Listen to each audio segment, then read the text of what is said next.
नमस्कार दोस्तों। आज यूपीएससी का रिजल्ट आया और करीब 829 लोगों ने इस एग्जामिनेशन को 18 महीने की कड़ी परीक्षा के बाद पास कर लिया है।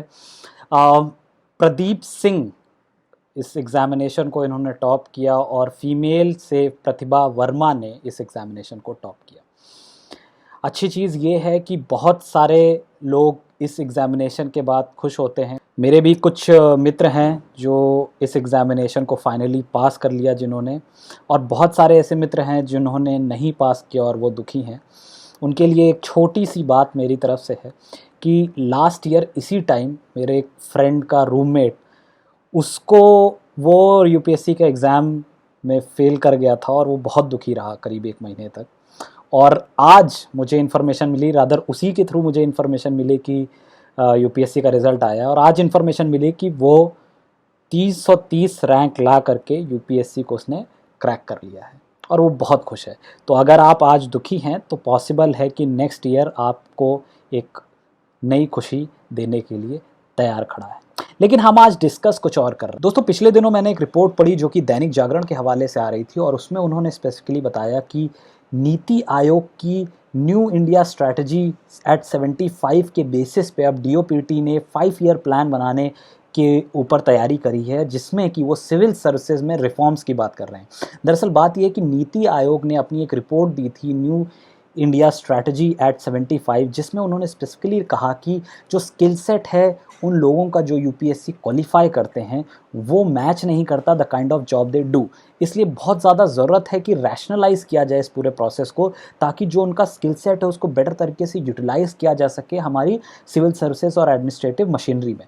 आपको एक चीज़ जान के हैरत होगी, करीब 50% लोग जो सिविल सर्विसेज को क्वालिफाई करते हैं वो इंजीनियर्स होते हैं, और उसमें से एक मेजर प्रोपोर्शन आईटी से आता है। अब आप समझिए, ये तो वो लोग हैं जो क्वालिफाई कर रहे हैं, लेकिन बहुत सारे ऐसे लोग हैं जो क्वालिफाई नहीं कर रहे हैं लेकिन तैयारी कर रहे हैं, और वो नंबर करीब 10 लाख तक जाता है। यानी करीब 5 लाख इंजीनियर्स अपनी यूपीएससी की तैयारी कर रहे हैं, और अपने इंजीनियरिंग का जो पार्ट उन्होंने 4 साल पढ़ा, अच्छे अच्छे कॉलेजेस से पढ़ा, उस सब को उन्होंने होल्ड पे लगा दिया। इसी बात को ध्यान में रखते हुए रैशनलाइजेशन की ज़रूरत है। मैं ये नहीं कह रहा कि किसी आईआईटीएन को यूपीएससी की तैयारी नहीं करनी चाहिए, उन्हें करनी चाहिए।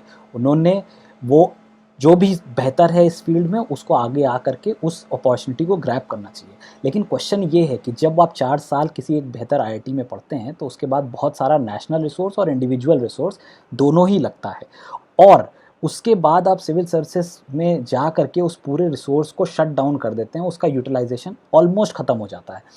तो ज़रूरत ये है कि वो जो आपने स्किल सेट डेवलप किया, जो भी आपके अंदर क्वालिटीज़ डेवलप हुई इन 4 साल में और उस एग्जामिनेशन में, वो सारा यूटिलाइज हो इस सिविल सर्विसेज एग्ज़ाम को क्रैक करने के बाद भी, ताकि आप एक बेहतर तरीके से अपने आप को यूटिलाइज कर सकें ऑन फील्ड। इस चीज़ की ज़रूरत है। इसमें एक और चीज़ प्रपोज करी गई कि करीब 3 ऐसी सर्विसेज में बांटा जा सकता है इस पूरे स्ट्रक्चर को, जिसमें से एक होगा non technical but administrative structure, जो इसमें कि आईएएस लोग होंगे। एक होगा आईपीएस टाइप का स्ट्रक्चर जो कि national securities point of view से रखा जाएगा, और तीसरा होगा एक टेक्निकल सर्विसेज वाला सेक्शन, जिसमें कि बहुत ज़्यादा टेक्निकली ओरिएंटेड चीज़ें होंगी। आपको एक बात और पता ही होगी कि बहुत सारी हमारी टेक्निकल कंपनीज़ के जो हेड्स होते हैं गवर्नमेंट द्वारा जो बनाए जाते हैं, गवर्नमेंट कंपनीज़ की स्पेसिफिकली, वो आईएएस होते हैं। तो क्यों ना कि उन लोगों की वो स्किल सेट को बाद में वहाँ पर यूटिलाइज़ किया जा सके, ऐसा कुछ एक रैशनलाइजेशन स्ट्रक्चर बनाए। ऐसी कई चीज़ें करी जा सकती हैं। जैसे कि एक और एग्जांपल मैं दूं, अगर कोई मेडिकल प्रोफेशन से पढ़ के आया है तो उसको हेल्थ मिनिस्ट्री के डिपार्टमेंट में डाल करके हो सकता है उसकी कैपेबिलिटीज़ को बेहतर तरीके से यूटिलाइज़ किया जा सके। अभी आप देखिए, हमारे हेल्थ मिनिस्टर भी एक डॉक्टर हैं और कितना अच्छे तरीके से वो काम कर रहे हैं इस पूरे कोविड सिनेरियो में, और वो बेहतर तरीके से चीज़ों को समझ सकते हैं। इस चीज़ की रिक्वायरमेंट है, और एक बहुत ही एप्ट स्ट्रैटेजी है जो नीति आयोग ने दी है। देखते हैं आगे सरकार इसको कैसे अपनाती है और कैसे हमारे देश के रिसोर्स को एक बेहतर डायरेक्शन देने में मददगार होती है।